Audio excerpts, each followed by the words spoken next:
Picture this.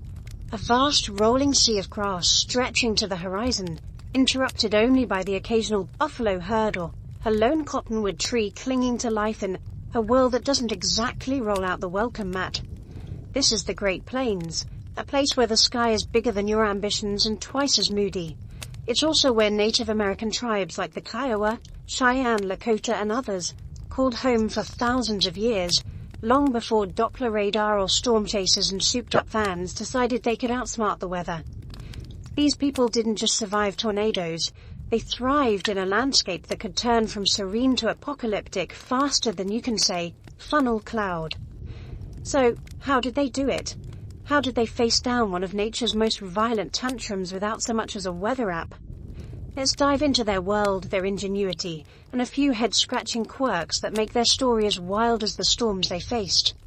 So before you get comfortable, take a moment to like the video and subscribe, but only if you genuinely enjoy what I do here. Later you can also comment your favorite part of this video if you wish.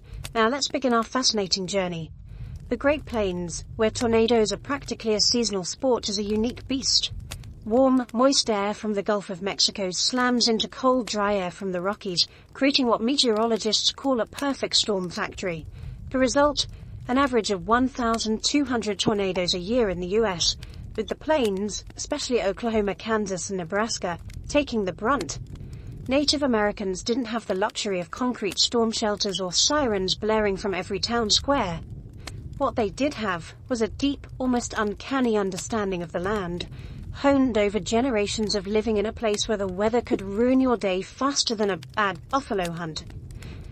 Take the Kiowa, for instance. They had a name for tornadoes, Ankaya, a word that doesn't just mean big, spinny wind, but refers to a great medicine horse, a spirit with a horse's head and a serpentine tail that whipped up the sky like a cosmic blender. This wasn't just poetic fluff. The Kiowa saw tornadoes as living entities, forces you could reason with, maybe even negotiate. When storm clouds gathered, elders might light their pipes, offer tobacco to the storm spirit, and politely ask it to take its chaos elsewhere. And here's the kicker. Sometimes it worked, or at least they thought it did, which in a world without meteorology was probably just as good. Imagine staring down a twister and thinking, I've got this, I brought my pipe, bold move. The Cheyenne, meanwhile, had their own take. They called tornadoes Hevo-Vataso, or big whirlwind, and saw them as nature's way of hitting the reset button. According to Cheyenne elder Gordon Yellerman, a tornado wasn't some mindless destroyer but a force with a job, to restore balance. When an EF5 tore through El Reno, Oklahoma, in 2013, 2.6 miles wide, the widest tornado ever recorded, Yellerman and 4 other holy men stood their ground, performing sacred rituals to speak to the storm. Against all odds, it veered south, sparing their community. Meteorologists scratched their heads, muttering about unpredictable atmospheric dynamics. The Cheyenne probably just shrugged and said, "Told you we had a guy." This belief in tornadoes as communicative spirits wasn't universal, but it was common across Plains tribes. The Shawnee spoke of the cyclone person, a figure with thrashing braided hair that could level a village. Yaraka and Arapaho had the whirlwind woman, a storm spirit who could be both destructive and generous, dropping magical gifts for those she deemed worthy. It's a bit like getting a present from a hurricane, except instead of a new car, you might get a vision or a really good story to tell at the next tribal gathering. These myths weren't just campfire tales, they shaped how tribes prepared for and responded to tornadoes, blending practical survival with a worldview that saw nature as a partner, not an enemy. Now, let's get to the nuts and bolts of survival. Native Americans didn't just pray the storms away. They were practical, observant, and downright clever. Many Plains tribes were nomadic or semi-nomadic, following buffalo herds across the grasslands. Their homes, teepees, were engineering marvels. Conical tents made of buffalo hides stretched over wooden poles, designed to withstand high winds. The shape wasn't an accident. A teepee's sloped sides let wind slide off like water off a duck's back, and its base could be anchored with stakes or rocks to keep it grounded. Compare that to the flimsy cabins of early European settlers, which tornadoes treated like a house of cards in a windstorm. The teepee's portability also meant tribes could move camp if a particularly storm-prone area started looking too dicey. Flexibility? 1. tornadoes 0. But how did they know when to pack up? Without weather satellites, they relied on what we'd call reading the room. Except the room was the entire sky. Tribes like the Lakota and Comanche were masters of environmental cues. A sudden stillness, the absence of birdsong, or a greenish tinge to the clouds could signal trouble. Elders passed down knowledge of these signs like a living almanac. If the air felt heavy and the insects went quiet, it was time to start looking for low ground. And speaking of low ground, many tribes knew to seek shelter in ditches, riverbeds, or natural depressions when a tornado approached. This wasn't guesswork. It was survival wisdom born from centuries of trial and error. Modern meteorologists will tell you the same thing today, though they'll probably throw in some jargon about wind shear to sound important. Here's a strange fact. Some tribes, like the Kiowa, kept detailed records of tornadoes in their oral traditions and pictographic calendars. The Silverhorn calendar, a Kiowa record from the 19th and early 20th centuries, marks the summer of 1905 as Great Cyclone Summer, complete with a drawing of a tornado's destruction. These calendars weren't just art projects, they were historical archives, tracking everything from buffalo hunts to celestial events. Imagine keeping a diary where Tuesday saw a tornado, also killed a deer is just another entry. That's the kind of multitasking that makes modern planners look like amateurs. Of course, not every encounter with a tornado was a success story. A single twister could wipe out a small band, especially if it hit a camp of leathered teepees. James Mooney, an ethnologist in the 1800s, recorded a Kiowa story about Mankaya sweeping up an entire herd of buffalo into the sky until they were wiggling black specks. That's the kind of image that sticks with you, especially if you're the one tasked with finding dinner afterward. But these stories also served a purpose. They taught respect for the storm's power and the importance of preparation. No one was out there trying to lasso a tornado for fun. So, as we settle into this tale, picture the plains as a stage where humans and nature performed a high-stakes dance. Native Americans didn't just survive tornadoes, they wove them into their culture, their stories, and their daily lives. They built homes that laughed in the face of wind, read the sky like a book, and occasionally tried to sweet-talk a storm into taking a detour. And while they didn't have Doppler radar, they had something just as powerful, a collective memory that turned survival into an art form. Now let's step into the daily grind of Native American life on the Great Plains, where the threat of tornadoes was just one item on a very long to-do list. The Plains tribes, think Lakota, Cheyenne, Comanche, and others, weren't sitting around waiting for the next twister to spice up their day. They were busy chasing buffalo, weaving intricate social networks, and keeping their communities humming along in a world that didn't exactly hand out participation trophies for survival. Tornadoes were like that one annoying relative who shows up uninvited, disruptive, but you've got a plan to deal with them. Let's unpack the pulse of their lives, the strategies they use to keep tornadoes from stealing the show, and some downright peculiar facts that make their story as captivating as a storm cloud on the horizon. Life on the plains revolved around the buffalo, or more accurately, the American bison. These shaggy beasts were the Walmart of the Ice Age aftermath, providing food, clothing, tools, and even spiritual significance. A single buffalo could feed a family for weeks. Its hide could become a tipi cover, and its bones could be fashioned into everything from needles to shovels. But hunting them wasn't a walk in the park. Tribes like the Lakota organized massive communal hunts, sometimes driving herds toward cliffs or into kraals made of brush and stone. Picture dozens of hunters on horseback, shouting and waving blankets to steer a thundering mass of bison toward a trap. It was chaotic, dangerous, and probably louder than your neighbor's DIY home renovation. Now, imagine you're in the middle of this high-stakes hunt and the sky starts looking like it's auditioning for a disaster movie. Tornadoes didn't care about your dinner plans. The Plains tribes had to be ready to pivot at a moment's notice, and their nomadic lifestyle gave them an edge. Tipis could be dismantled in under an hour, packed onto travois wooden sleds pulled by horses or dogs, and moved to safer ground. This mobility wasn't just practical, it was a survival superpower.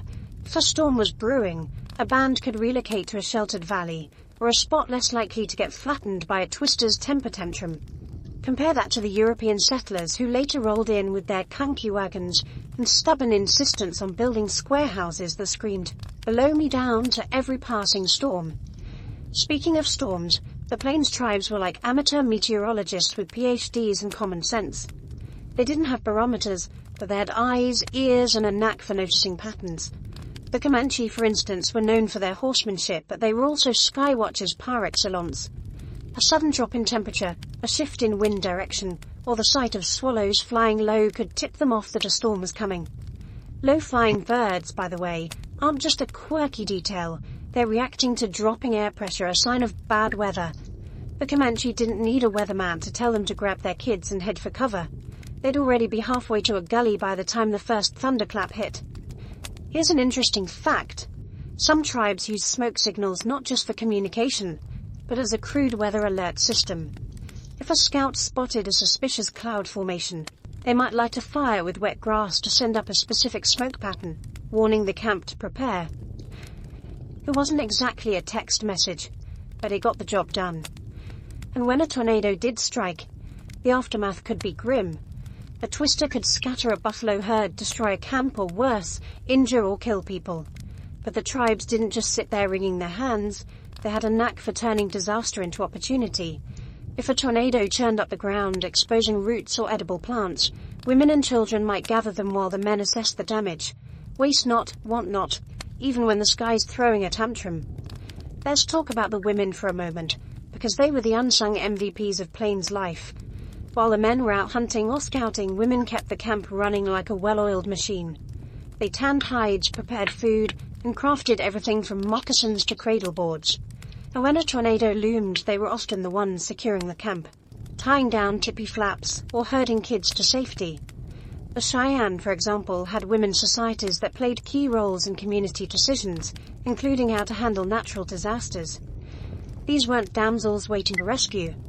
They were the ones making sure everyone had a fighting chance when the wind started howling. Now, for a bizarre twist, some tribes believed tornadoes could be influenced by human actions, not just prayers. The Arapaho had a story about a young warrior who accidentally offended the whirlwind woman by disrespecting the land, think littering, but with spiritual consequences.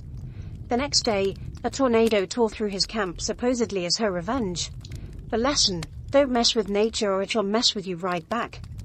This belief led to strict taboos, like avoiding certain rituals during stormy seasons, or leaving offerings at sacred sites to appease storm spirits. It's the kind of thing that makes you wonder if they were onto something or just really good at storytelling. Another strange fact: the Lakota sometimes used tornadoes as a metaphor for personal transformation. In their vision quests, young men would seek spiritual guidance by fasting alone in the wilderness, hoping for a sign from the spirits. A tornado sighting during a quest was considered a big deal, a message from Wakantanka, the Great Spirit, that your life was about to get a serious shake-up. Imagine sitting on a hill, starving and sleep-deprived, and seeing a funnel cloud in the distance. You'd probably think the universe was sending you a PowerPoint presentation on change. The social structure of these tribes also helped them weather storms, both literal and figurative. Plains tribes operated like tight-knit startups, with everyone pitching in for the greater good. Elders held the knowledge, passing down stories of past tornadoes and survival tips. Warriors scouted for danger, while women and children handled the logistics of camp life. When a tornado hit, this teamwork kicked into high gear. If a camp was destroyed, neighboring bands might share food or supplies, a practice rooted in reciprocity. The Lakota called this wachakia, a concept of mutual aid that ensured no one was left to fend for themselves. It's the kind of community spirit that makes modern disaster relief look like it's playing catch-up. Here's a crazy detail. Some tribes, like the Kiowa, use buffalo hides not just for shelter but as makeshift storm shields. If a tornado caught a group in the open, they might huddle under a thick hide, weighed down with rocks or bodies to protect against flying debris. It wasn't foolproof. Good luck stopping a tree branch at 200 miles an hour, but it shows their resourcefulness. They didn't have Kevlar, but they had buffalo, and they made it work. As we move deeper into the story, it's clear the Plains tribes didn't just survive tornadoes, they built a way of life that laughed in the face of chaos. Their mobility, environmental savvy, and tight-knit communities turned a hostile landscape into a home. But tornadoes weren't the only challenge. The plains were a theater of constant drama, from rival tribes to stampeding buffalo to winters that could freeze your optimism solid. Now, let's dive into the rituals, stories, and downright weird practices that help them face the storms, with a few head-turning facts that'll make you rethink what it means to live with nature. For the plains tribes, tornadoes weren't random acts of meteorological violence. Who were spirits, entities with personalities, motives, and the occasional bad mood. Take the Kiowa, who, as mentioned, called tornadoes Mankaya, a spirit with a horse's head and a serpentine tail that could turn the sky into chaos. This wasn't just a cool story to spook the kids around the campfire. It shaped how they approached storms. Elders would perform rituals to appease Mankaya, often involving tobacco, a sacred plant across many tribes. They'd light a pipe, blow smoke toward the storm, and offer prayers, asking the spirit to take its whirlwind elsewhere. It's like trying to bribe a tornado with good vibes and a puff of smoke. And here's the thing. When the storm passed without flattening their camp, they took it as proof the ritual worked. No one was out there running a double-blind study, but survival was the only metric that mattered. The Cheyenne had their own spin, seeing tornadoes as Hevovatasa or Big Whirlwind, a force tied to Maheo the Creator. Their holy men, known as medicine men, might perform a ceremony called the Arrow Renewal, a 4-day ritual to restore balance to the world. If a tornado was brewing, they'd double down on these rituals, offering sacred arrows or bundles to the storm spirits. The idea was that a tornado wasn't just weather, it was a sign the world was out of whack, and only sacred acts could set it right. Imagine telling a storm, hey, chill out, we've got sacred arrows. It's the kind of confidence that makes you wonder if they knew something we don't. Now, here's a bizarre fact.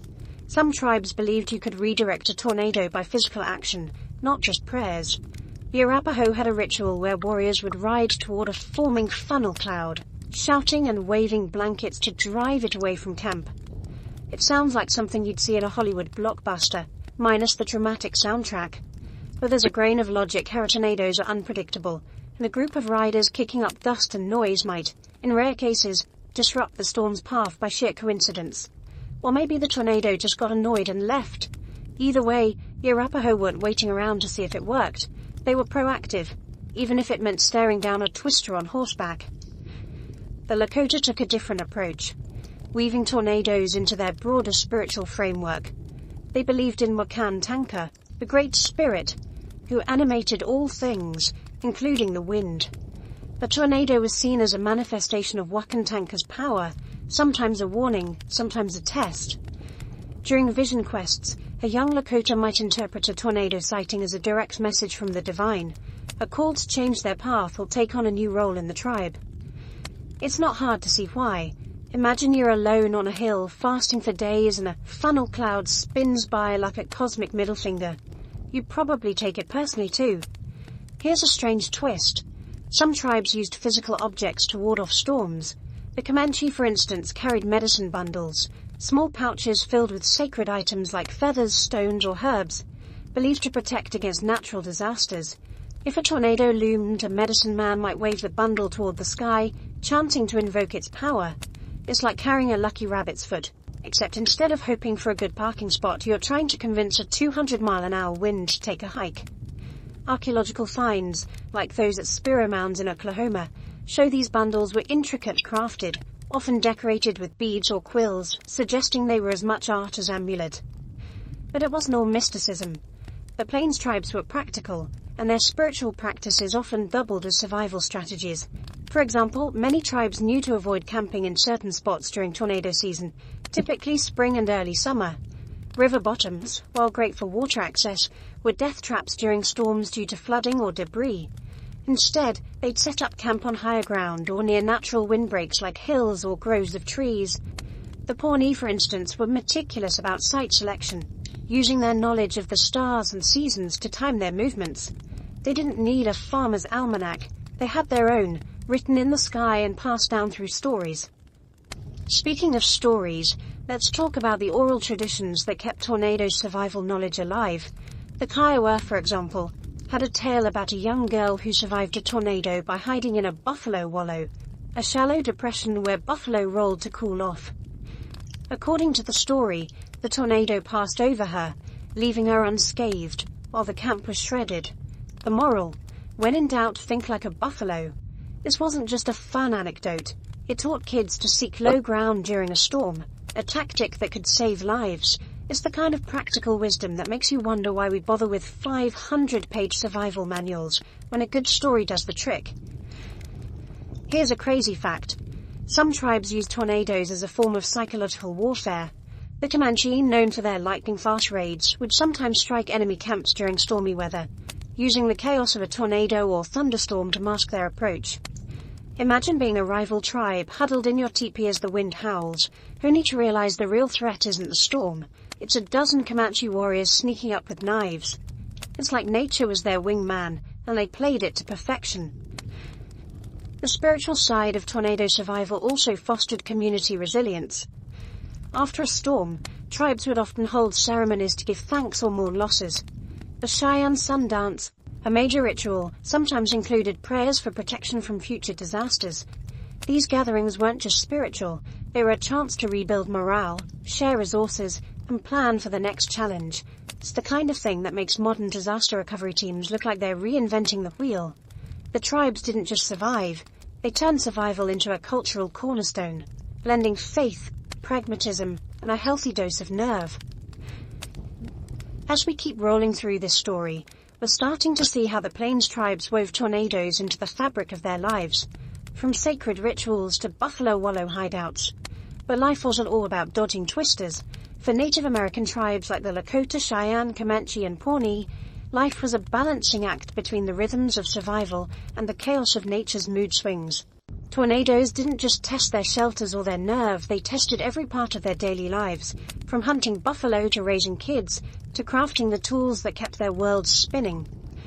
Let's dive into the nitty-gritty of their routines, how they wove tornado preparedness into the fabric of their days, and some wild, weird facts that showed just how resourceful, and occasionally bizarre, these people were.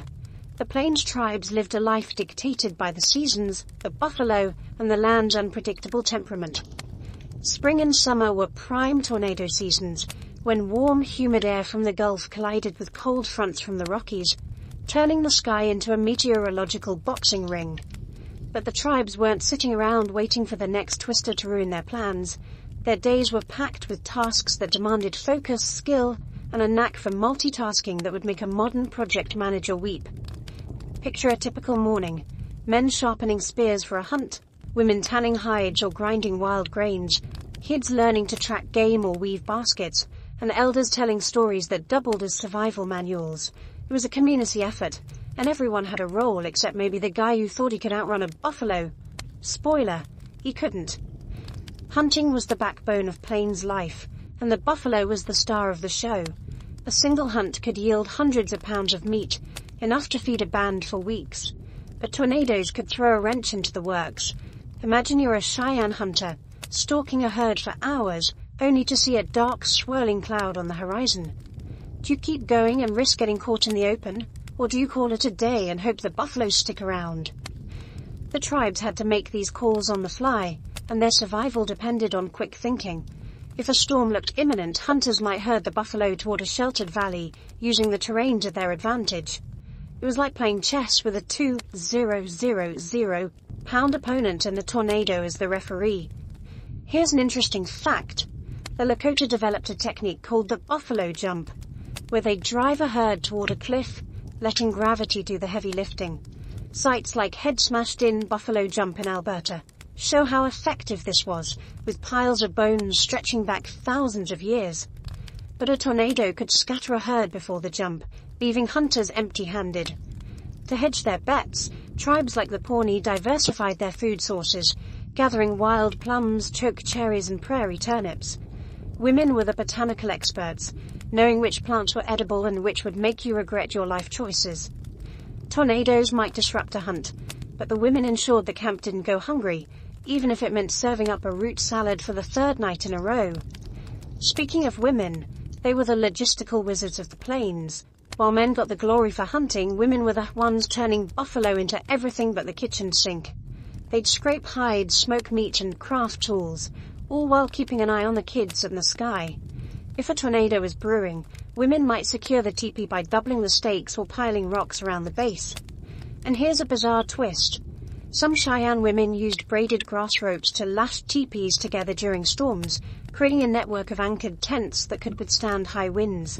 It's like they invented the first hurricane straps, except instead of Home Depot, they had a meadow and a lot of patience. Kids weren't just along for the ride, they were in training to be tornado savvy from the get-go. Elders taught them to recognize storm signs, like the way ants march tight lines before a big blow, or how horses get twitchy when the air pressure drops. The Comanche had a game where kids practiced diving into ditches or behind rocks, turning tornado drills into a kind of prehistoric hide-and-seek. It's the kind of parenting that makes modern screen time limits look like a walk in the park. By the time they were teens, these kids could spot a funnel cloud faster than you can check your weather app during a picnic. Now, let's talk tools, because the Plains tribes were the MacGyvers of their time. Their toolkit was simple but versatile. Stone knives, bone awls, sinew thread, and wooden bows. If a tornado damaged a camp, they could rebuild fast. Broken tippy pole, carve a new one from a cottonwood tree. Torn hide, patch it with scraps from the last hunt. The Kiowa even used buffalo shoulder blades as shovels to dig storm shelters or clear debris. Is not exactly high-tech, but when your alternative is getting yeeted into the next county by a twister, you make do. Here's a crazy fact. Some tribes turn tornado debris into art, and after a storm the Arapaho might collect twisted branches or oddly shaped stones, seeing them as gifts from the whirlwind woman. These were sometimes carved into totems or used in ceremonies. Her way of saying, "Thanks for not killing us, here's a sculpture." It's like turning a car accident into a coffee table centerpiece, equal parts creative and unhinged. Archaeological sites in Oklahoma have uncovered such artifacts, often decorated with ochre or incised patterns, showing how the tribes found beauty in chaos. Tornadoes also shaped their social calendar. Spring was a busy time, not just for storms but for tribal gatherings, trade and ceremonies. A tornado could disrupt a major event like the Pawnee's Morning Star ceremony, a complex ritual involving days of preparation. If a storm hit, the tribe might postpone the event or move it to a safer location, guided by their knowledge of the land. This flexibility was key. Unlike the settlers who later insisted on sticking to their schedules, the Plains tribes knew when to fold them and relocate. It's the kind of pragmatism that makes you wonder why we ever thought staying put was a personality trait. Another strange detail. The Lakota sometimes used tornadoes as a teaching tool.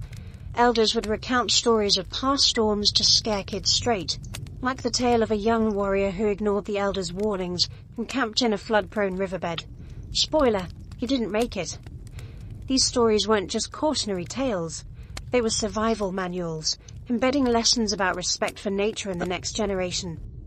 It's like your grandma's lectures about wearing a jacket, except in another strange detail. The Lakota sometimes used tornadoes as a teaching tool. Elders would recount stories of past storms to scare kids straight, like the tale of a young warrior who ignored the elders' warnings and camped in a flood-prone riverbed. Spoiler, he didn't make it. These stories weren't just cautionary tales. They were survival manuals, embedding lessons about respect for nature in the next generation. It's like your grandma's lectures about wearing a jacket, except instead of a cold, you're dodging a 200-mile-an-hour wind. As we keep moving through this saga, it's clear the Plains tribes didn't just survive tornadoes, they wove them into the rhythm of their lives, from hunting strategies to kids' games to post-storm art projects. Their ability to adapt, improvise, and occasionally sweet-talk a storm spirit made them masters of their environment. But the Plains weren't just about daily chores and twisters. Let's return to the Great Plains, where the grass sways like an ocean, and the sky can turn from blue to apocalyptic in the time it takes to skin a buffalo. For Native American tribes, life wasn't just about dodging tornadoes or chasing dinner. It was about navigating a complex web of relationships with other tribes. Allies could mean the difference between a full belly and an empty camp, while enemies could make a bad day worse than a twister's tantrum. Tornadoes didn't just test their survival skills, they shaped how tribes interacted, traded, and occasionally threw shade at each other. Let's unpack how these relationships played out, how tornadoes factored into the mix, and some downright odd facts that show the Plains were as much a diplomatic stage as a stormy one. The Plains were a bustling network of tribes, each with their own territory, traditions and grudges. The Lakota and Cheyenne, for example, were often tight, forming alliances through trade, marriage, and shared ceremonies like the sun dance. Meanwhile, the Comanche and Kiowa had a love-hate relationship with just about everyone. Thanks to their lightning-fast raids and knack for picking fights, these relationships weren't static. Tribes could be buddies one season and rivals the next, depending on who had the better buffalo hunting grounds or who borrowed whose horses without asking. Tornadoes, as it turns out, were a wild card in this game of tribal chess, forcing tribes to rethink their strategies and sometimes even work together when they'd rather not. Picture this. It's spring, tornado season is in full swing, and two rival tribes, the Arapaho and the Pawnee, are camped a few miles apart, eyeing each other's prime hunting spots. A massive storm rolls in, and suddenly everyone's less worried about stealing buffalo and more about not getting yeeted into the next county. In moments like these, tribes might call a temporary truce, sharing shelter or resources to weather the storm. Archaeological evidence from sites like the Hagen site in Montana shows mixed artifacts, Lakota pipes alongside Cheyenne arrowheads, suggesting tribes sometimes hunkered down together during big blows. It's like a prehistoric version of "we're all in this together, except nobody's singing." Here's an interesting fact. Some tribes use tornadoes as a diplomatic flex. The Comanche, masters of psychological warfare, might time their raids to coincide with stormy weather, knowing their enemies would be distracted by the chaos. A twister could scatter a rival camp's horses or tippies, giving the Comanche a chance to swoop in and grab what they wanted. It's the kind of move that makes you wonder if they had a storm spirit on speed dial. On the flip side, a tribe hit by a tornado might send runners to allied groups, asking for help with food or supplies. The Cheyenne, for instance, had a tradition of gifting surplus meat to neighbors after a successful hunt, building goodwill that could be cashed in when a storm wrecks their camp. It's networking plains style. Help me now, and I'll owe you one when the next twister hits. Now let's talk trade, because the plains were like a giant open-air market minus the overpriced coffee. Tribes gathered at key spots, like the Mandan villages along the Missouri River, to swap goods, buffalo hides, obsidian tools, even sacred items like eagle feathers. Tornadoes could disrupt these trade networks, wiping out a season's worth of hides or scattering a trading party. But the tribes were adaptable. If a storm hit a trade route, they'd reroute to safer paths or delay their journey, guided by their knowledge of the land. The Hidatsa, for example, were known for their fortified villages, which doubled as storm shelters for visiting traders. These villages were like the Walmarts of the plains. Everyone showed up, even if they didn't like each other. Here's a bizarre twist. Some tribes believed tornadoes could settle disputes. The Kiowa had a story about two bands arguing over a prime camping spot near the Wichita Mountains. As tempers flared, a tornado tore through, flattening both camps and forcing them to start over. The elders took it as a sign from Mankaya that nobody was getting the land unless they played nice. The bands ended up sharing the spot, holding a joint ceremony to appease the storm spirit. It's like nature saying, "You're both grounded, now figure it out."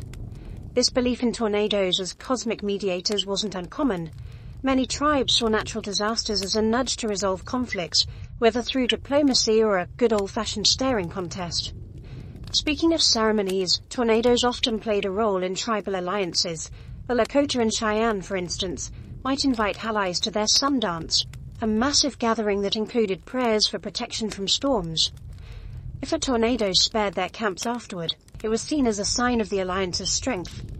These ceremonies weren't just spiritual, they were diplomatic summits, where tribes swapped stories, settled disputes, and planned for the future.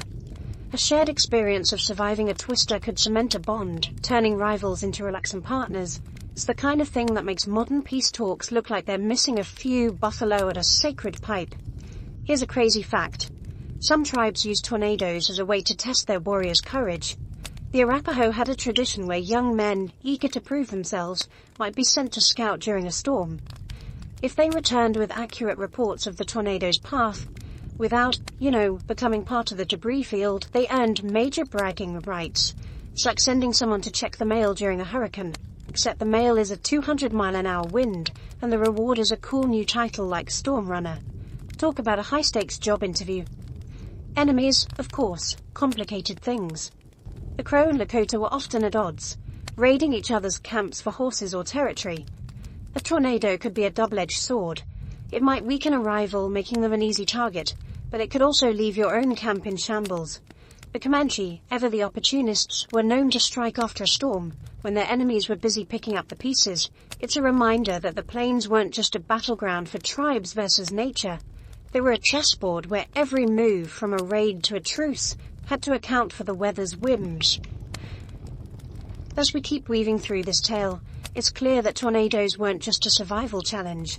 They were a social and political force, shaping how tribes interacted, traded, and occasionally tried to outsmart each other. The plains were a world of alliances forged in the face of storms, rivalries fueled by opportunity, and stories that turned chaos into meaning. Now let's dive into their roles, their ingenuity, and some jaw-dropping facts that prove they were the MVPs of survival, with a few quirks that'll make you wonder why they didn't have their own fan club. Women in plains tribes were the ultimate multitaskers, juggling tasks that would make a modern CEO sweat. They tanned buffalo hides, cooked meals, crafted clothing, and raised kids, all while keeping one eye on the horizon for trouble. When it came to tornadoes, they were the first line of defense for the camp. If a storm was brewing, women like those in the Cheyenne or Lakota bands would spring into action, securing teepees by driving extra stakes into the ground, or piling rocks around the base. Some Kiowa women even used heavy buffalo hides as emergency storm shields, draping them over teepee entrances to block flying debris. It's like they looked at a tornado and said, "Not today, pal," then went back to sewing moccasins. Here's an interesting fact. Women were often the keepers of environmental knowledge, especially when it came to plants. The Pawnee, for example, relied on women to identify edible roots like prairie turnips, which could be a lifesaver if a tornado scattered a buffalo herd or destroyed stored food. They also knew which plants had medicinal properties: willow bark for pain, yarrow for wounds, turning post-storm recovery into a masterclass in botany. Imagine being stuck at a storm-ravaged camp and your mum pulls out a root that doubles as dinner and a bandage. That's next-level resourcefulness. Children, meanwhile, weren't just tagging along. They were in training to be tornado-proof from the cradle. By age 5, Lakota kids were taught to spot storm signs, like the way clouds pile up like a bad argument, or how the air smells metallic before a big blow. The Comanche turned this into a game, challenging kids to race to the nearest ditch or rock outcrop at the first hint of trouble. It was less go play outside and more go practice not dying in a twister. These drills weren't just for fun. They built instincts that could save lives. A kid who could dive into a buffalo wallow faster than his friends wasn't just a winner, he was a survivor. Now, here's a bizarre twist. Some tribes believed women had a special connection to storm spirits. The Arapaho told stories of Whirlwind Woman, a spirit who could be both destructive and protective. Women in the tribe might lead rituals to appease her, offering beads or woven grasses at sacred sites. In one story, a young Arapaho woman saved her camp by singing to Whirlwind Woman during a tornado, convincing the spirit to veer away. Whether it worked or not depends on who's telling the tale, but it shows how women's spiritual roles were taken seriously. Is like they had a direct line to the storm's HR department, filing a complaint about bad behavior. Women also played a key role in rebuilding after a tornado. If a storm trashed a camp, they'd salvage what they could. Ripped hides, broken poles, scattered tools, and get to work. The Cheyenne had women's societies like the Quillers, who were experts at decorating clothing and teepees with porcupine quills. After a tornado, these women might repurpose damaged hides into new gear, turning a disaster into a fashion statement. Archaeological finds from sites like the Vore Buffalo Jump in Wyoming show intricately quilled bags and clothing, suggesting women didn't just repair, they upgraded. Here's a crazy fact. Some tribes used children as early warning systems. The Kiowa, for instance, would send kids to climb low hills or trees to scout for storms. Their sharp eyes and boundless energy made them perfect lookouts. If a kid spotted a funnel cloud, they'd yell a specific call or wave a blanket to alert the camp. It's like putting a 7-year-old in charge of air traffic control, except the plains of 200-mile-an-hour winds. The Silverhorn calendar, a Kiowa record, even notes a storm in the 1870s spotted by a young girl, saving her band from a direct hit. Talk about earning your keep. Women and children also contributed to the tribe's food security, which was critical when tornadoes disrupted hunts. While men were out chasing buffalo, women and kids foraged for berries, nuts, and roots. The Lakota, for example, gathered wild grapes and choke cherries, which could be dried into pemmican, a high-energy mix of meat, fat, and fruit that lasted for months. If a tornado wiped out fresh meat supplies, pemmican was the backup plan. Kids were taught to spot these plants early, turning foraging into a family affair. It's the kind of teamwork that makes you wonder why we ever thought hunter-gatherer men did all the heavy lifting. Another strange detail, some tribes used tornadoes as a teaching moment for kids. The Cheyenne had a story about a boy who ignored his grandmother's warning about camping too close to a river. When a tornado hit, the floodwaters swept him away, but he survived by clinging to a log. The elders turned it into a lesson about listening to your elders, probably with a side of, "we told you so." These stories weren't just moralizing, they reinforced practical survival tips, like avoiding flood-prone areas during storm season. It's like a fairy tale, except instead of a wicked witch, you've got a twister with a bad attitude. Women's roles extended to spiritual leadership too. In some tribes, like the Hidatsa, women served as medicine keepers, maintaining sacred bundles used in storm rituals. These bundles might include feathers, stones, or even bits of meteorite, believed to be gifts from the sky spirits. If a tornado loomed, a medicine woman might open the bundle, chant, and offer its contents to the storm, asking for mercy. It's the kind of thing that sounds like a long shot, until you realize these rituals often came with practical advice, like head for the hills or tie down the teepee. Faith and pragmatism went hand in hand, like a spiritual insurance policy with a side of common sense. As we keep moving through the story, it's clear that women and children weren't just supporting players, they were the engine of plains survival. Their knowledge, skills, and quick thinking turned tornadoes from disasters into manageable challenges. But life on the plains wasn't just about dodging storms, it was about thriving in a world where every day brought new threats. Back on the Great Plains, where the horizon stretches like a promise, and the wind can turn from a whisper to a roar faster than you can blink, the Native American tribes had to be more than just tough. They had to be smart with a capital S. Tornadoes didn't send out invitations, so the tribes relied on an intimate knowledge of the land, the sky, and even the stars to stay one step ahead. Their ability to read the environment wasn't just a survival skill. It was a masterclass in observation that would put modern meteorologists to shame. Let's dive into how they turned the plains into their playbook. Outsmarted tornadoes with nothing but their wits, and tossed in a few head-scratching facts that proved they were playing chess while the storms were playing checkers. The plains were a living library, and the tribes were its librarians. Every hill, river, and patch of grass held clues about the weather, and the tribes had spent generations memorizing the pages. Take the Lakota, for instance. They knew that a sudden calm when the air felt thick and the birds went quiet was a red flag for a storm. It's like nature hit the mute button, and they knew better than to ignore it. They'd watch for clouds piling up in the west, especially those with a greenish hue, a telltale sign of hail or a tornado. Modern science backs this up. That green tint comes from sunlight scattering through thick storm clouds, often a precursor to a twister. The Lakota didn't need a PhD to figure that out. They just needed eyes and a memory that stretched back centuries. Rivers were another chapter in their survival guide. The Cheyenne and Arapaho avoided camping in low-lying river bottoms during spring, when tornadoes and flash floods were a package deal. Instead, they'd pick spots on higher ground, often near a grove of cottonwoods or a rocky outcrop that could act as a natural windbreak. The Pawnee took it a step further, using their knowledge of river patterns to predict flood risks. If a river was running high after heavy rains, they'd move camp to avoid getting swamped by a tornado's aftermath. It's the kind of foresight that makes you wonder why anyone ever thought prime riverfront property was a good idea in storm season. Here's an interesting fact. Some tribes used the stars as a weather almanac. The Kiowa, for example, tracked constellations to mark the seasons, knowing that tornadoes were most likely when certain stars were high in the sky. The Pleiades, a star cluster they called the Seven Sisters, signaled the start of spring, a time to be extra vigilant for storms. It's like having a cosmic calendar that says, heads up, things are about to get windy.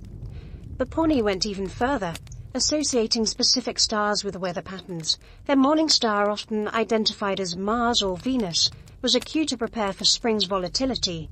No telescope required, just a clear night and a sharp memory. Now, let's talk about the land itself. because the plains were more than just a flat stage for tornadoes to perform. The tribes knew every nook and cranny, from buffalo wallows to hidden springs. A buffalo wallow, a shallow depression where bison rolled to cool off, was a lifesaver during a tornado. The Comanche taught their kids to dive into these natural bunkers, which could shield them from flying debris. Archaeological sites in Oklahoma have found human artifacts in wallows, suggesting they were used as storm shelters long before anyone thought to dig a basement. It's like the buffalo left behind a gift basket of survival tips, and the tribes were smart enough to say, "Thanks, we'll take it." Here's a bizarre twist. Some tribes believed the land itself could influence tornadoes. The Arapaho had stories about sacred hills or rock formations that could steer a storm away. One tale tells of a hill in what's now Nebraska, topped with a circle of stones that was said to repel tornadoes. The elders would lead a procession to the hill, leaving offerings of tobacco or beads to keep the storm spirits happy. Modern science might scoff, but there's a grain of truth here. Elevated terrain can disrupt a tornado's path by altering wind patterns.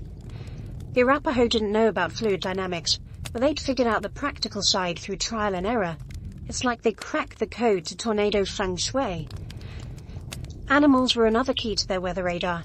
The Cheyenne noticed that pronghorn antelope would bolt for cover hours before a storm, while prairie dogs vanished into their burrows when a twister was brewing. Even dogs in camp would get restless, pacing and whining before the first cloud appeared. The tribes took these cues seriously, often moving camp based on animal behavior alone. It's the kind of thing that makes you wonder why we trust a weather app over a dog with a bad feeling. Spoiler, the dog's probably right.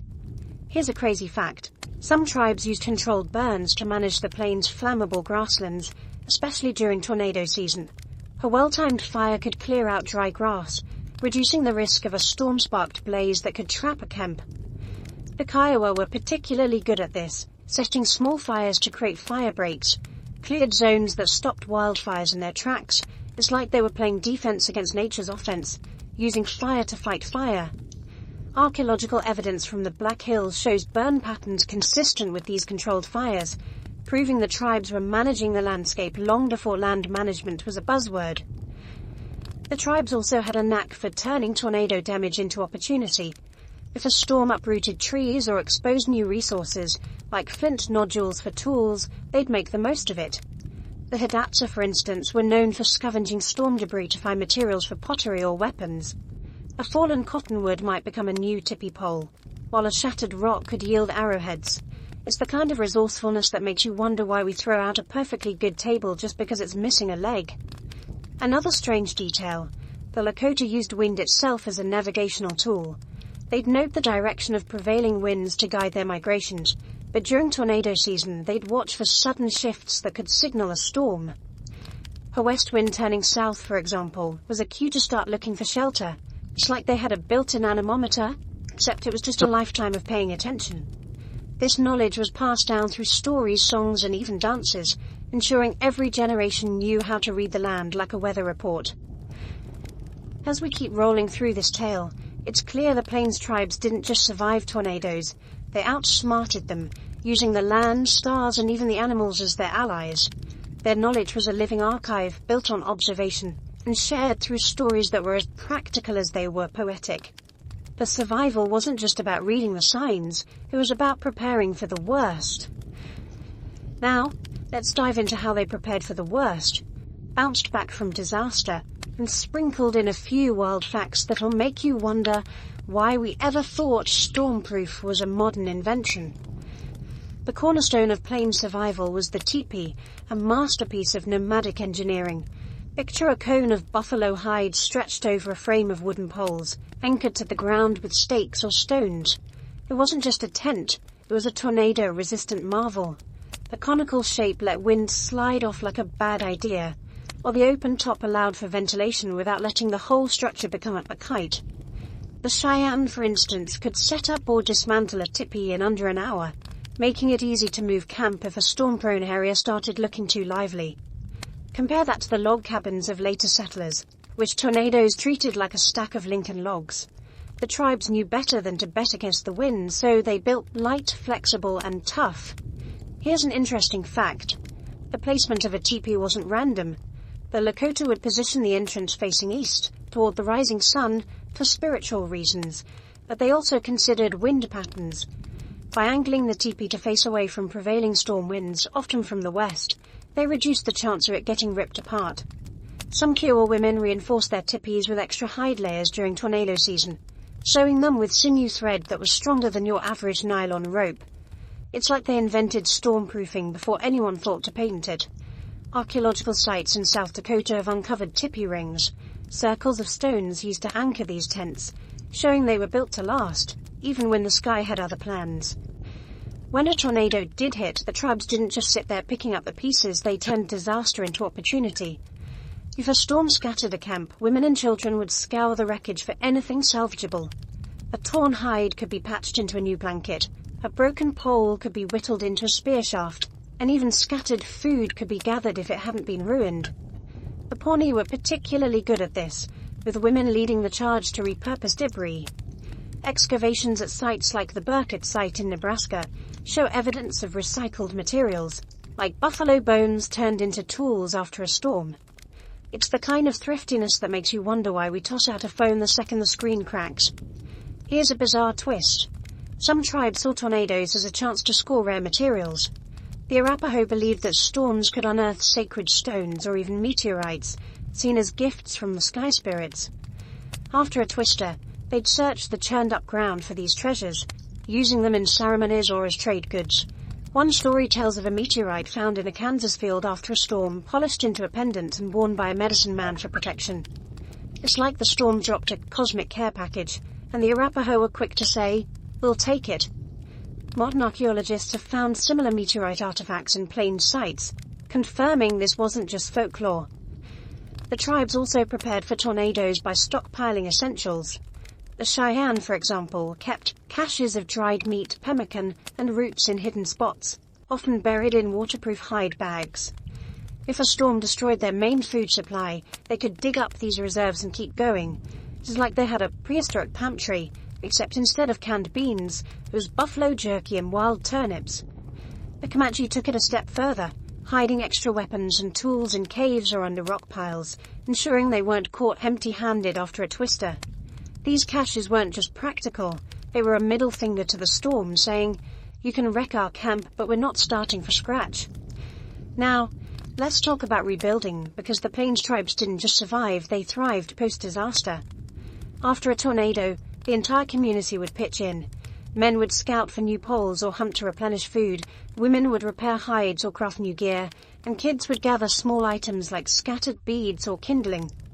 The Lakota had a saying, "Mitakuye hoyasin," meaning "we are all related," which guided their collective effort. The storm might knock them down, but they'd rebuild together, often stronger than before. It's the kind of teamwork that makes FEMA look like it's still figuring out the paperwork. Here's a crazy fact. Some tribes use tornado-damaged landscapes to their advantage. A twister could clear a patch of grassland, making it easier to spot game or plant crops for semi-sedentary tribes like the Hidatsa. After a storm, they might burn off remaining debris to create a fresh hunting ground or even a temporary garden. The Hidatsa were known for their corn, beans, and squash, grown in river valleys where tornadoes sometimes left fertile, churned soil. It's like the storm did the plowing for them, saving everyone a day's work. Another strange detail. The Kiowa sometimes mark tornado-prone areas with pictographs or stone cairns, a kind of prehistoric beware of twister sign. These markers, found in places like the Wichita Mountains, warned future generations to avoid risky campsites. It's not exactly a flashing neon sign, but when your life depends on it, a pile of rocks gets the message across.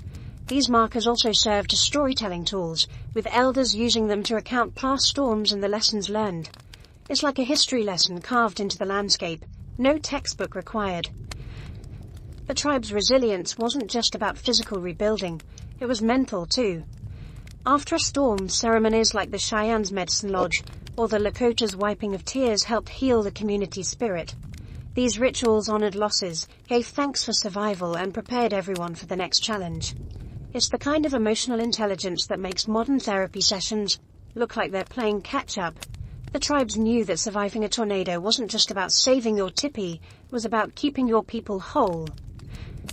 As we keep weaving through this saga, it's clear the Plains tribes didn't just endure tornadoes. They built a way of life that could take a punch and keep swinging.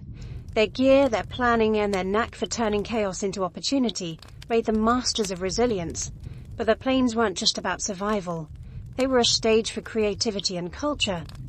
Now let's dive into how the tribes transformed tornadoes into creative fuel, with some peculiar facts that show their culture was as vibrant as the storms were wild.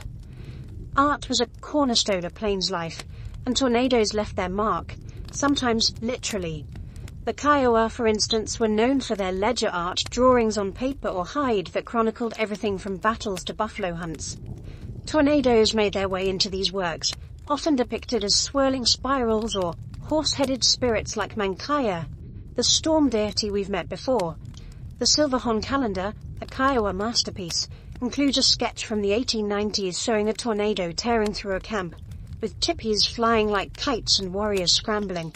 It's not just a weather report, it's a snapshot of survival, rendered with a mix of awe and respect. Imagine doodling a twister that wrecked your home and making it look like high art. That's next-level coping. The Arapaho took a different approach, carving storm-inspired designs into wood or stone.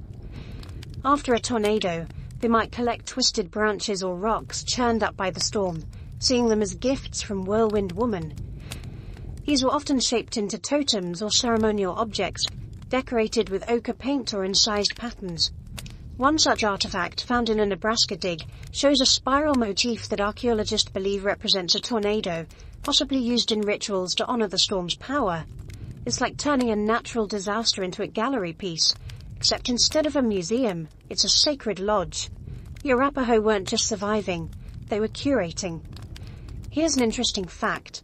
The Cheyenne used quill work to tell storm stories. Women in their quilling societies would embroider intricate patterns on hides, sometimes incorporating tornado motifs, swirling lines or jagged lightning bolts. These designs weren't just decorative, they were narratives passed down through generations. A moccasin with a spiral pattern might commemorate a storm that spared a camp, while a quilled bag could tell of a twister that wasn't so kind. Excavations at sites like the Vore Buffalo Jump have uncovered quilled items with weather-related symbols, showing how deeply tornadoes were woven into their visual language. It's like wearing your survival story on your sleeve, or in this case, your shoes. Stories were another way the tribes processed tornadoes. The Lakota had a tale about a young warrior who challenged a tornado to a race, thinking he could outrun it on his fastest horse. Spoiler, he didn't win, but he survived by diving into a gully, earning the name Storm Chaser, and a lifetime of ribbing from his friends. This wasn't just a funny anecdote. It taught kids to seek low ground during a storm, a lesson wrapped in a story that stuck. The Cheyenne had their own version, about a girl who sang to a tornado and convinced it to spare her village. These stories were like TED Talks for survival, blending entertainment with practical advice. No PowerPoint required, just a good narrator and a fire. Here's a bizarre twist. Some tribes believed tornadoes could inspire visions. During Lakota vision quests, a young man might fast for days on a hill, hoping for a sign from Wakantanka, the Great Spirit. A tornado sighting was considered a big deal, a message that your life was about to get a serious shake-up. One oral history tells of a warrior who saw a funnel cloud during his quest, and returned to lead his band through a tough winter, guided by the storm's message.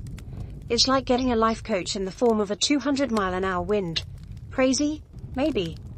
But it gave people purpose in a world where purpose was survival. Music was another outlet for tornado tales. The Comanche played flutes made from river cane or eagle bones. And some songs were said to mimic the howl of a storm. After a tornado, a medicine man might lead a chant to thank the spirits for sparing the camp or to mourn losses. The Pawnee had a drum ceremony called the Thunder Ritual, performed during stormy seasons to honor the sky spirits. The drum beats echoed thunder, a way of showing respect to the forces that could flatten their world. Archaeological finds in Oklahoma have uncovered bone flutes and hide drums, some decorated with storm symbols, suggesting music was a bridge between the tribes and the tempest. Here's a crazy fact. Some tribes use tornadoes as a metaphor for creativity itself. The Kiowa saw Mankaya as a force of destruction and renewal, much like their own art-making process. A story might be torn apart and retold with new details, just as a storm reshaped the land. This idea shows up in their oral traditions, where storytellers would adapt old tales to include recent storms, keeping the narrative fresh. It's like remixing a song, except instead of a beat drop, you've got a twister tearing through the chorus. The tribes also used art and stories to teach resilience. After a tornado, the Cheyenne might hold a storytelling circle, where elders recounted past storms to remind everyone they'd survived before and would again. These gatherings weren't just therapy, they were a way of knitting the community back together. The Lakota's wiping of tears ceremony, often held after a loss, included songs and stories that honored the dead while celebrating survival. It's the kind of emotional intelligence that makes modern support groups look like they're still figuring out the seating arrangement. Another strange detail, some tribes painted tornado-inspired designs on their bodies or horses. The Comanche, known for their horsemanship, might decorate their mounts with spiral patterns before a raid, believing it invoked the storm's speed and power. It's like slapping a lightning bolt sticker on your car and hoping it makes you drive faster. Except, in their case, it was less about speed and more about channeling the storm's ferocity. Art wasn't just expression, it was a survival tool, a way of claiming power over the chaos. As we keep spinning through this story, it's clear the Plains tribes didn't just endure tornadoes, they turned them into fuel for their culture, painting, singing and storytelling their way through the storm. Their creativity wasn't a luxury, it was a lifeline, tying their people to the land and each other. Now let's dive into how they passed this wisdom from one generation to the next, ensuring every kid, hunter and elder was ready for the next twister. The few oddball facts that'll make you marvel at their ingenuity. In Plains tribes, knowledge wasn't scribbled in books or stored on a server. It was woven into the fabric of daily life, shared through stories, songs, and hands-on practice. Elders were the keepers of this wisdom, the human equivalent of a survival manual, and they took their role seriously. Take the Cheyenne, for instance. The elders would gather the band around a fire, recounting tales of past tornadoes with the kind of gravitas that makes a Netflix documentary look like amateur hour. One story might describe a storm that flattened a camp in the 1800s, with details about how the survivors took shelter in a buffalo wallow or used smoke signals to warn others. These weren't just bedtime stories, they were lessons in what to do when the sky starts spinning. Here's an interesting fact. The Kiowa used pictographic calendars to record major events, including tornadoes. The Silverhorn calendar, for example, marks a storm in 1905 with a vivid sketch of a funnel cloud tearing through a camp. These calendars weren't just art, they were teaching tools, shown to kids to explain why you don't camp in a riverbed during spring. Imagine pulling out a drawing of a twister and saying, "This is why we listen to Grandma." It's history, heart, and a weather forecast rolled into one, no PowerPoint needed. Kids were the primary students in this open-air classroom, and they started learning young. By age 6, Lakota children were taught to spot storm signs clouds stacking like pancakes, a sudden hush in the prairie, or the way horses flicked their ears before a big blow. The Comanche turned this into a game, challenging kids to race to a ditch or rock pile at the first hint of trouble. The winner got bragging rights, and everyone got a crash course in tornado dodging. It's the kind of education that makes modern field trips look like a waste of gas. By their teens, these kids could read the sky as well as any elder, ready to take their place in the tribe's survival playbook. Women played a huge role in this knowledge transfer, especially in skills like tipi maintenance and food preservation. Cheyenne women, for instance, taught their daughters how to reinforce a teepee with extra stakes, or sew stormproof patches with sinew. They'd pass down tricks like using braided grass ropes to lash teepees together, creating a wind-resistant network. These lessons weren't written down, they were hands-on, with girls learning by doing, often while their mothers tossed in a sarcastic, "You think that stitch will hold against a tornado? Try again." Archaeological finds and wiring show tippy rings with extra anchor stones, proof that these techniques were no joke.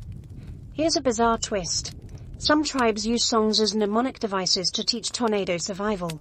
The Pawnee had chants that listed storm signs, green clouds, quiet air, restless animals, in a rhythm that stuck in your head like a catchy jingle. A young warrior might hum these songs while scouting, keeping the checklist fresh.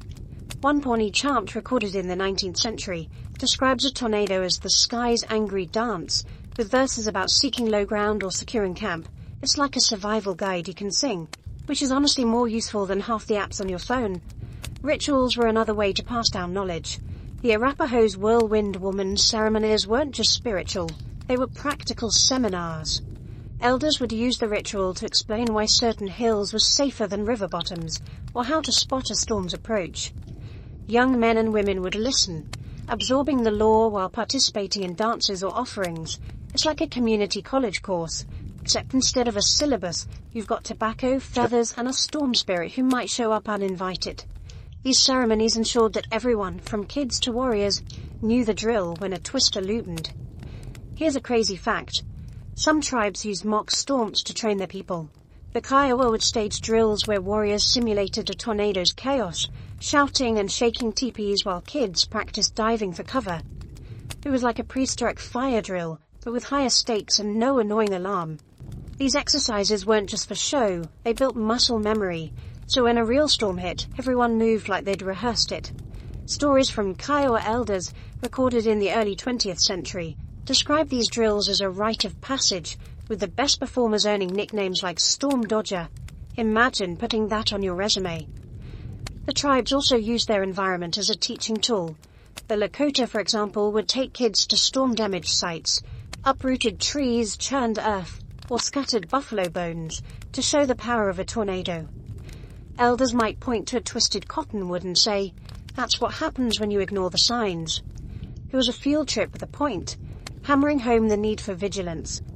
Archaeological sites in the Black Hills show evidence of such classrooms, with stone markers or carvings near storm-damaged areas, suggesting they were used for teaching long after the twister passed. Another strange detail. The Cheyenne sometimes used storytelling competitions to keep tornado lore alive. Young people would vie to tell the most vivid tale of a past storm, judged by elders for accuracy and flair.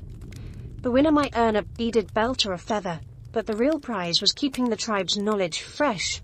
It's like a poetry slam, except instead of snapping, everyone's nodding sagely and checking the sky. These competitions ensured that survival tips were never forgotten, even as new generations took over. As we keep moving through this saga, it's clear the Plains tribes didn't just survive tornadoes, they turned them into a classroom, passing down wisdom that was as sharp as their arrowheads. Their stories, songs, and drills made sure every generation was ready for the next storm. But knowledge wasn't their only weapon. Now, let's dive into the nuts and bolts of their tornado taming toolkit, how they crafted it, and some downright peculiar facts that show they were engineering wizards long before anyone thought to trademark stormproof. The tipi was the star of the show, and for good reason. This wasn't just a tent, it was a portable fortress, designed to shrug off winds that could send a modern RV tumbling. Made from buffalo hides stretched over a frame of wooden poles, the tipi's conical shape was a stroke of genius. Wind hit it and slid right off, like water off a slanted roof. The base was anchored with stakes or heavy stones, and the open top let air circulate without turning the whole thing into a parachute. The Cheyenne could pack up a teepee in under an hour, move camp and set it up again before the storm even had a chance to gloat. Compare that to the square, wooden cabins of later settlers, which tornadoes treated like a house of cards in a windstorm. The tribes weren't here to mess around. They built for survival, not for Instagram. Here's an interesting fact. The Lakota and Kiowa sometimes reinforced their tippies with extra hides during tornado season, sewing them with sinew thread that was tougher than most modern robes. Women would double-stitch the seams, creating a wind-resistant shell that could take a beating. Sabans even tied tippies together with braided grass ropes, forming a network that distributed wind stress across multiple tents. Archaeological digs in South Dakota have uncovered tipi rings with unusually large anchor stones, suggesting they were prepped for serious storms. It's like they invented the first hurricane straps, except they didn't need a hardware store, just a buffalo and a lot of elbow grease. Beyond tippies, the tribe's toolkit was a Swiss Army knife of versatility.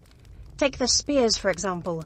These weren't just for hunting buffalo, they doubled as emergency stakes to secure a tipi or mark a safe path during a storm.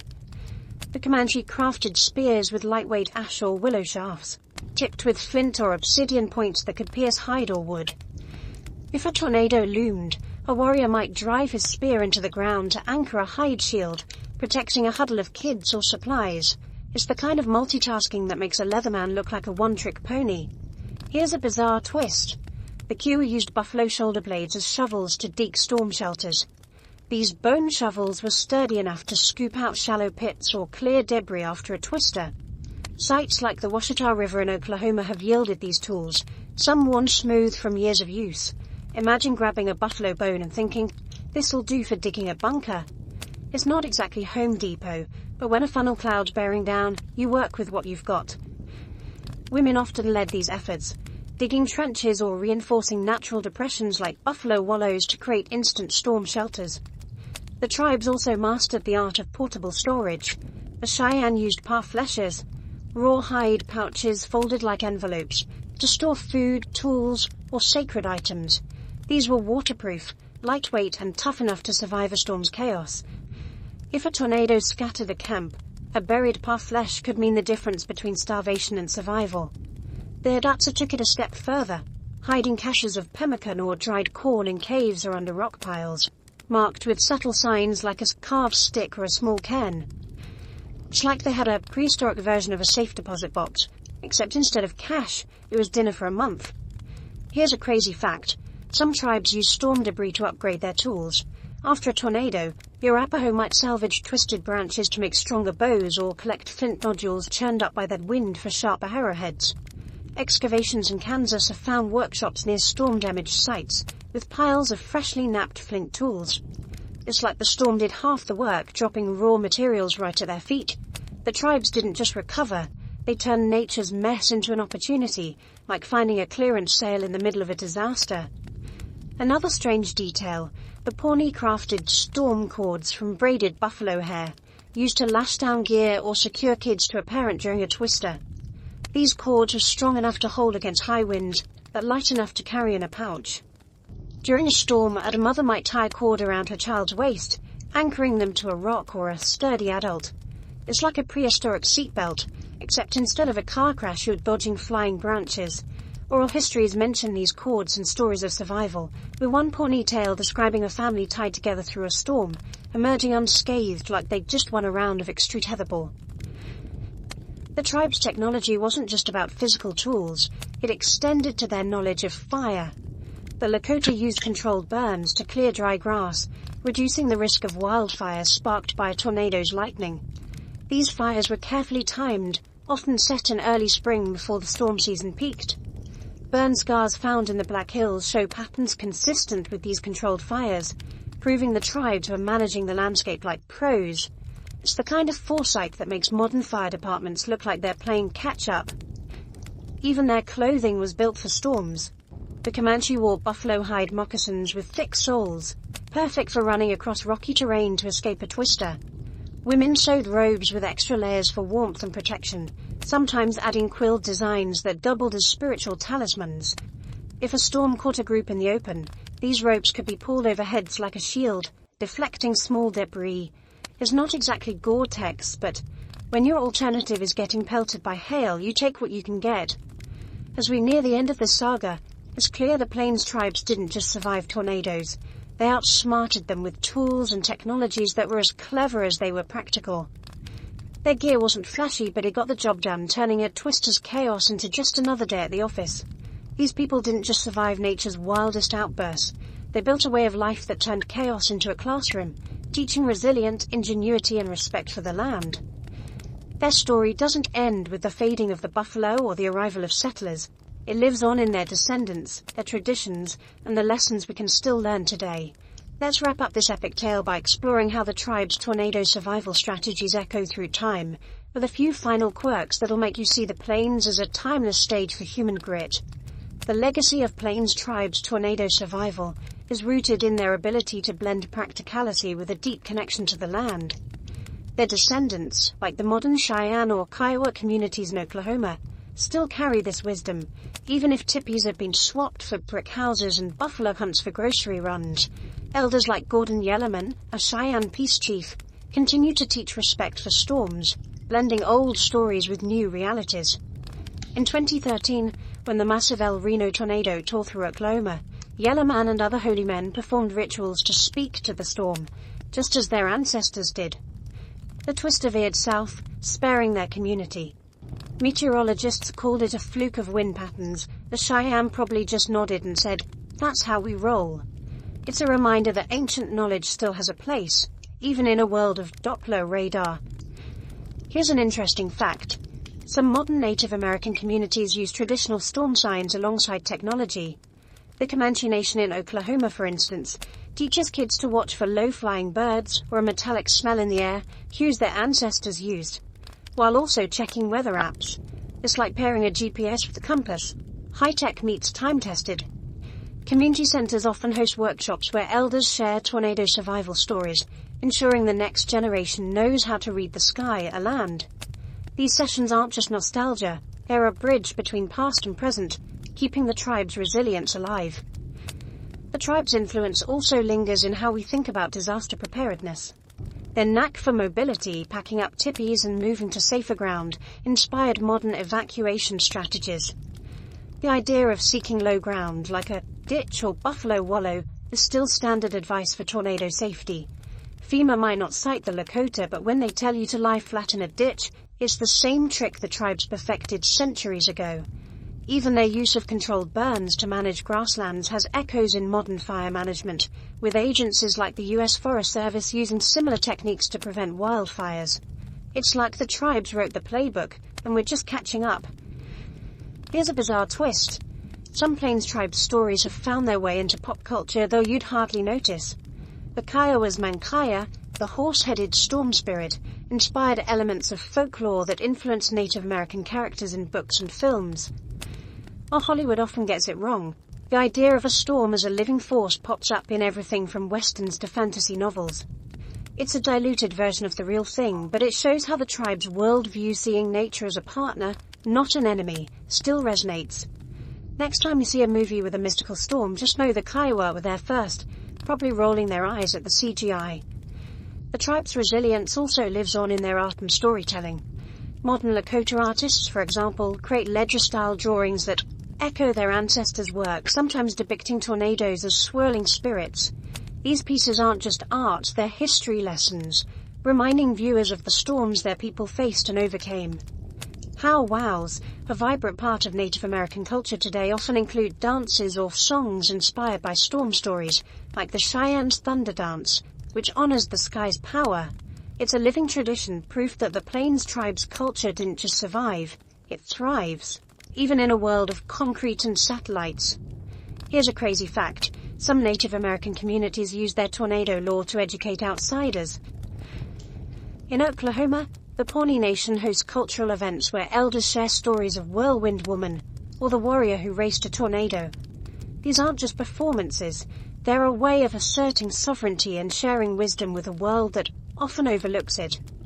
Schools in tribal areas sometimes incorporate these stories into curricula, teaching kids about meteorology through the lens of their heritage. It's like sneaking a history lesson into a science class, and it works because the stories are as gripping as any textbook. Another strange detail. The tribe's emphasis on community resilience has inspired modern disaster response. The concept of Watakaya, the Lakota practice of mutual aid, is mirrored in how some native communities organize after storms today. When a tornado hit the Cheyenne and Arapaho tribes' lands in 2019, families shared food, tools, and shelter, just as their ancestors did. It's a reminder that survival isn't just about bunkers or insurance. It's about people helping people, a lesson the tribes mastered long before Red Cross showed up. As we close this journey, it's clear the Plains tribes didn't just survive tornadoes. They turned them into a cornerstone of their culture, from the tippies they built to the stories they told. Their legacy is a testament to human ingenuity, a reminder that you don't need gadgets to outsmart a storm, just a sharp mind, a strong community, and a healthy respect for the wind. Their lessons still hold. Pay attention to the land, lean on your people, and never underestimate a good buffalo hide. So, the next time you hear a storm siren or see a funnel cloud on the horizon, think of the Lakota, Cheyenne, and Kiowa, who faced the same sky with nothing but their wits and walked away with stories to tell.